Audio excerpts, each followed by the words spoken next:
रमजान दुनिया भर के मुसलमानों के लिए एक पाक महीना है। ये रूहानी सोच विचार, खुद को बेहतर बनाने और खुदा की इबादत करने का वक्त होता है। इसी मुबारक महीने में कुरान, इस्लाम की पवित्र किताब, नाजिल हुई थी। ये वही रात है जिसे लैलतुल कद्र यानी शबे कद्र कहते हैं, जो 1000 महीनों से भी बेहतर है। मुसलमानों का मानना है कि कुरान पैगंबर मोहम्मद सल्लल्लाहु अलैहि वसल्लम पर फरिश्ता जिब्रील के जरिए नाजिल हुई थी। ये पैगाम 23 सालों में अलग अलग हिस्सों में आया था। रमजान हमें खुदा की रहमत और हिदायत की याद दिलाता है। ये कुरान से अपना रिश्ता मजबूत करने का वक्त है।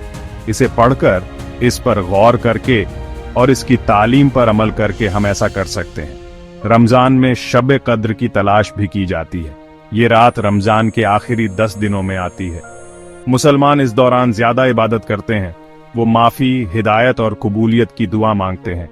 ये बहुत ही रूहानी अहमियत वाली रात होती है। रमजान रूहानी बदलाव और तरक्की का वक्त है। रोजा रखना एक पुराना रिवाज है जो कई संस्कृतियों और धर्मों में पाया जाता है। ये कुर्बानी, शुद्धिकरण और रूहानी जुड़ाव का प्रतीक है। इस्लाम में रमजान में रोजा रखना इस्लाम के 5 स्तंभों में से एक है। मुसलमान सुबह से शाम तक खाने पीने से परहेज करते हैं। रोजा एक गहरा निजी और रूहानी अनुभव है।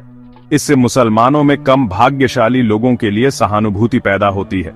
मिस्र और यूनान जैसी प्राचीन सभ्यताओं में भी रोजा रखने का रिवाज था। भले ही उनके कारण अलग रहे हों, लेकिन आत्म अनुशासन और आध्यात्मिक विकास का मूल विषय बना रहा।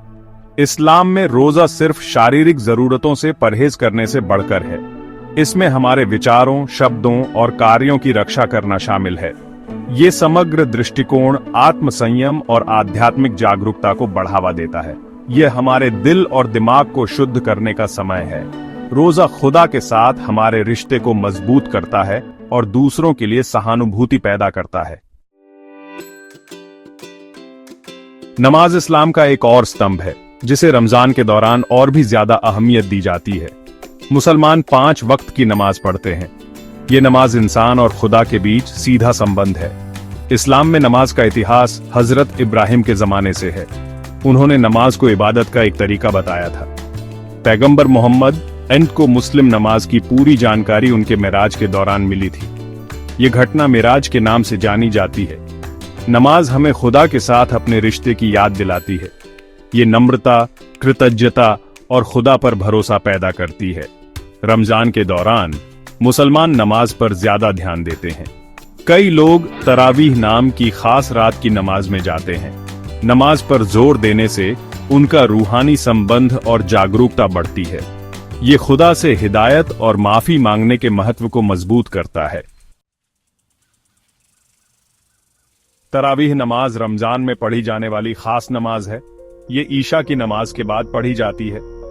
तरावीह का मतलब आराम या सुकून होता है। ये नमाज लंबी होती है और इसके हर हिस्से के बीच आराम और सोच विचार का मौका मिलता है। पैगंबर मोहम्मद अपने साथियों के साथ तरावीह की नमाज पढ़ाते थे, लेकिन उन्होंने इसे फर्ज नहीं बनाया। ये रिवाज इन नमाजों की स्वैच्छिक प्रकृति को दर्शाता है और खुदा को राजी करने के महत्व पर जोर देता है। तरावीह की नमाज समुदाय और भक्ति की एक खूबसूरत अभिव्यक्ति है। ये मुसलमानों को एक साथ आने और अपने ईमान के बंधन को मजबूत करने का मौका देती है। तरावीह के दौरान कुरान की तिलावत करने से उसकी आयतों पर विचार करने और मनन करने का अवसर मिलता है। कुरान खुदा का कलाम है जो पैगंबर मोहम्मद पर नाजिल हुआ था। रमजान का खास महत्व है क्योंकि इसी महीने में कुरान नाजिल हुई थी। मुसलमान इस महीने में पूरी कुरान खत्म करने की कोशिश करते हैं। ये तिलावत अकेले और नमाज में सबके साथ की जाती है। कुरान का पैगाम हमेशा के लिए और सबके लिए है। ये इंसानियत को इंसाफ, दया और नेकी की राह दिखाता है। रमजान हमें इसकी शिक्षाओं को गहराई से समझने का मौका देता है। कुरान की आयतों पर गौर करने से रूहानी विकास और नैतिक विकास होता है। ये हमारे कामों, विचारों और दूसरों के साथ हमारे व्यवहार को सही राह दिखाता है। कुरान की बुद्धिमानी हमारे रास्ते को रोशन करती है और हमें जिंदगी के मकसद की याद दिलाती है। दुआ की ताकत इस्लाम में बहुत अहमियत रखती है। ये खुदा से सीधी बातचीत है जिसमें हम अपनी जरूरतें, उम्मीदें और डर बताते हैं। रमजान एक ऐसा वक्त है जब दुआएं आसानी से कबूल होती हैं। मुसलमानों को इस महीने में ज्यादा दुआएं करने के लिए कहा जाता है। पैगंबर मोहम्मद इरशाद ने कहा है, रोजेदार की दुआ रद्द नहीं होती। ये बात इस मुबारक महीने में दुआ करने के महत्व को दर्शाती है। हम खुदा से हिदायत, माफी और ताकत मांगते हैं। ऐतिहासिक किस्से बताते हैं कि कैसे लोगों की सच्ची दुआएं रमजान में कबूल हुईं। ये कहानियां खुदा की तरफ नम्रता और सच्चाई से मुड़ने के महत्व को रेखांकित करती हैं। हमें अपने लिए, अपने प्रियजनों के लिए और पूरी मानवता के लिए दुआ करनी चाहिए। रमजान की भावना खैरात, दया और समुदाय की है। रमजान उदारता और दया का वक्त है। मुसलमानों को झकात देने के लिए प्रोत्साहित किया जाता है, जो खैरात का एक जरूरी तरीका है। वे सदका भी देते हैं, जो स्वैच्छिक खैरात है। ये काम हमारी दौलत को पाक करते हैं और जरूरतमंदों को फायदा पहुंचाते हैं।